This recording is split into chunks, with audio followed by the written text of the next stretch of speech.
Welcome to டிஎன்ஐடி. இப்போ ஃபோட்டோஷாப்பில் 4th day class பார்க்க போகிறோம். ஒரு பிக்சர்ஸ் ஒன்று ஓப்பன் பண்ணிக்கிறேன். இப்போ இதில் நான் graph tool, perfect graph tool, slice tool, select tool பற்றி பார்க்க போகிறேன். இப்போ கிராப் டூலுங்கிறது நான் எதை செலக்ட் பண்ணிவிட்டு கிளிக் பண்ணிவிட்டு மூவ் டூலில் கிளிக் பண்ணிட்டு கிராப்பாக கேட்கும். கிராப் பண்ணிங்கன்னா அந்த பர்டிகுலர் இது இமேஜ் மட்டும் கிராப் ஆகிடும் உங்களுக்கு. நீங்கள் இப்போ குரூப் ஃபோட்டோ இருக்குது, எனக்கு பர்டிகுலர் இமேஜ் மட்டும் செலக்ட் பண்ணி அந்த ஃபோட்டோ மட்டும் வேணும்னாலும் கிராப் டூல் யூஸ் பண்ணிக்கலாம்.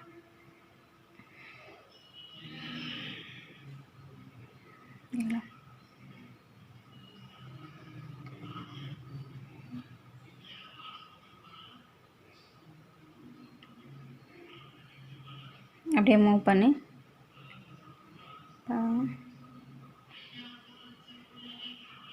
கண்ட்ரோல் டீ கொடுத்தீங்கன்னா செலக்ட் ஆகும்.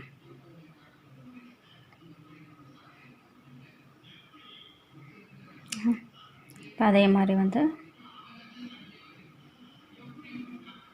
நெக்ஸ்ட் வந்து பர்ஸ்பெக்டிவ் கிராப் டூல். நமக்கு ஒரு பார்க்கறதுக்கு 3D வியூ மாதிரி இருக்கும். உங்களுக்கு ஜஸ்ட் அதை வந்து ட்ராக் பண்ணியிருந்தேன், அதுக்கேற்ற மாதிரி இமேஜ் உங்களுக்கு அட்ஜஸ்ட் ஆகும்.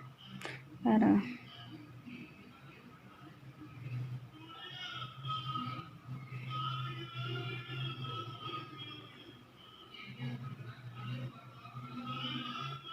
எப்படி உங்களுக்கு டெக்ஸ்ட் வேணுமோ அதுக்கேற்ற மாதிரி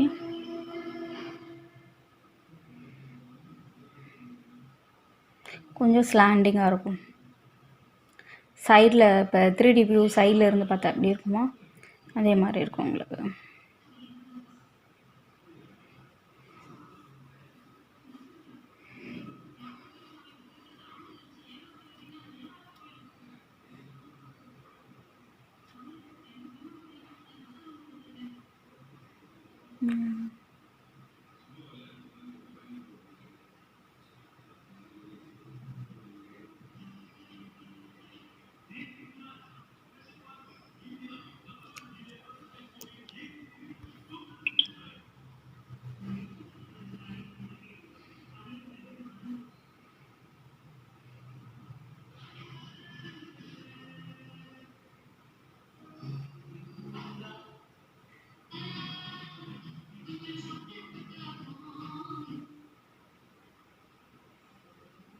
கொஞ்சம் வந்து அந்த டெக்ஸ்ட் வந்து ஸ்லாண்டிங்காக சேஞ்சஸ் ஆகிருக்கும் பாருங்கள். மேலே இருக்க டெஸ்ட்டுக்கும் கீழே இருக்க டெஸ்ட்டுக்கும் கொஞ்சம் டிஃப்ரென்ஸ் இருக்கும். ப்ளஸ் நெக்ஸ்ட் வந்து பார்த்திங்கன்னா அதில் இமேஜஸ் வச்சு நான் இது பண்ணுறேன். எப்படி வேணுமோ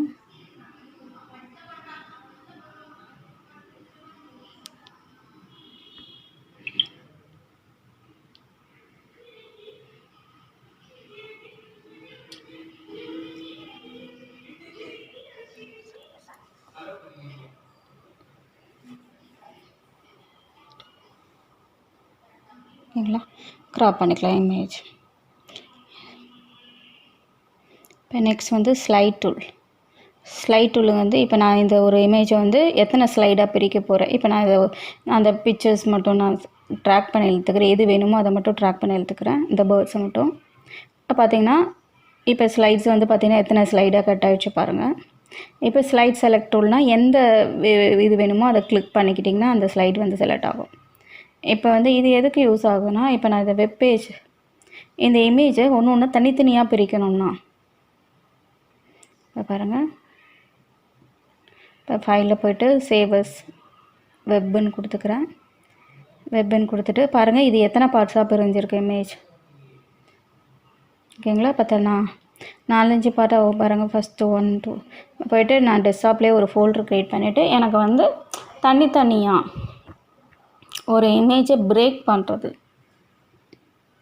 ஸ்லைடாக நாம் பிரிச்சுக்கலாம். இப்போ நிறைய ஒரு பேக்ரவுண்ட் இமேஜே ஸ்லைடாக வேணும், எனக்கு இந்த இமேஜ் தனியாக வேணும், லோகோ தனியாக வேணும், டெக்ஸ்ட் மெசேஜ் தனியாக வேணும், இந்த பேக்ரவுண்ட் தனியாக வேணும், அந்த மாதிரிலாம் செலக்ட் பண்ணிக்கலாம். ஸ்லைடாக வந்து கிளிக் பண்ண பாருங்கள். இப்போ பாருங்கள், இமேஜ்குள்ளே போயிட்டு கிளிக் பண்ணுங்கள். பாருங்கள் எல்லா இமேஜும் பார்த்திங்கன்னா தனித்தனியாக ஸ்லைடாக தனித்தனியாக பிரிஞ்சிடும். எத்தனை ஸ்லைட் கட்டிங் வைக்கிறீங்களோ அத்தனை ஸ்லைடு வந்து வரும். ஓகேங்களா, இந்த வீடியோ உங்களுக்கு பிடிச்சிருந்ததுன்னா எங்கள் சேனலை சப்ஸ்கிரைப் பண்ணுங்கள். Thank you so much.